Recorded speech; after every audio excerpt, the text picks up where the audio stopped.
Hi everybody, my name is Jamie and welcome to Everything Airplanes Aircraft Video Database Series. Today's video will highlight the CONVAIR XF-92A.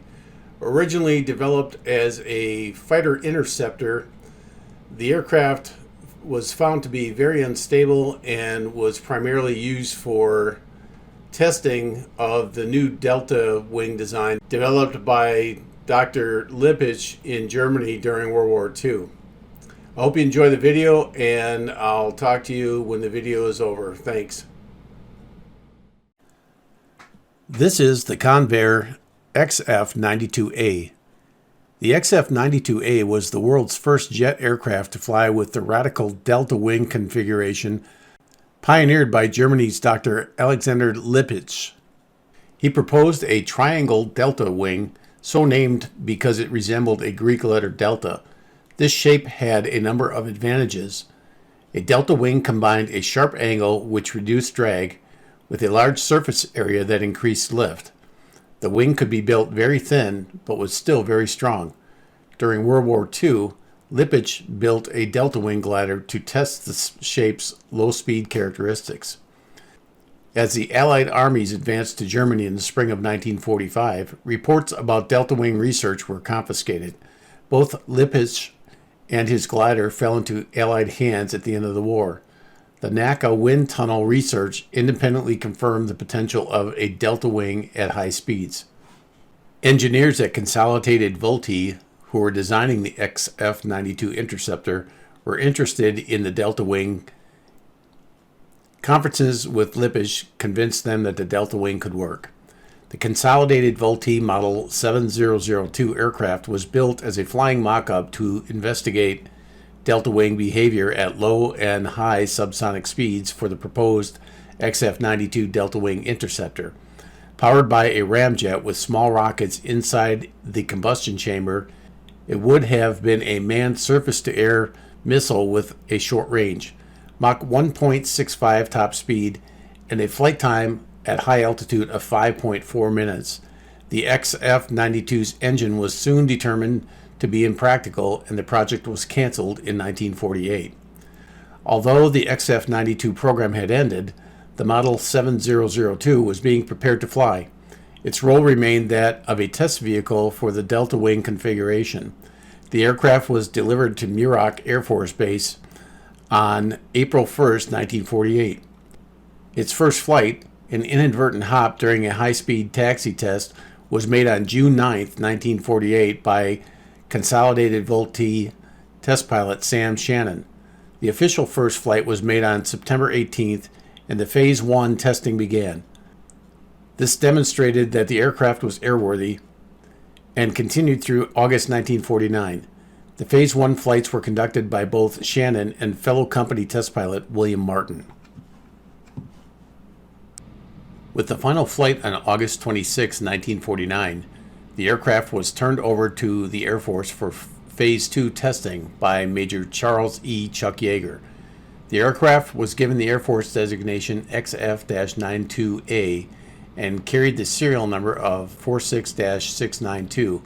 Although the aircraft carried the designation of a prototype fighter, its role was now that of a research aircraft. The Phase 2 flights were tested by Air Force pilots to see if the aircraft met the contract specifications. The first Phase 2 flight was made by Yeager on October 13, 1949. The tests were completed with a final flight on December 28, 1949 by Major Frank Everest.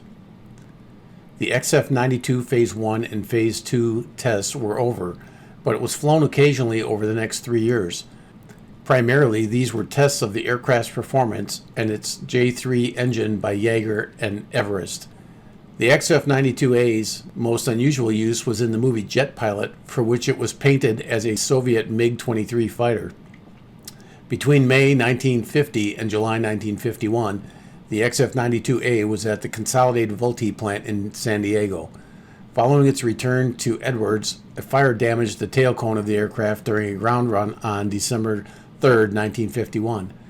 The XF-92A was grounded for repairs until February 1952.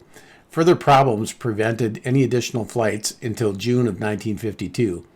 The Air Force completed its test flights with the XF-92A in February 1953 and turned the aircraft over to the NACA. A. Scott Crossfield was the NACA pilot selected for the XF-92A research flights.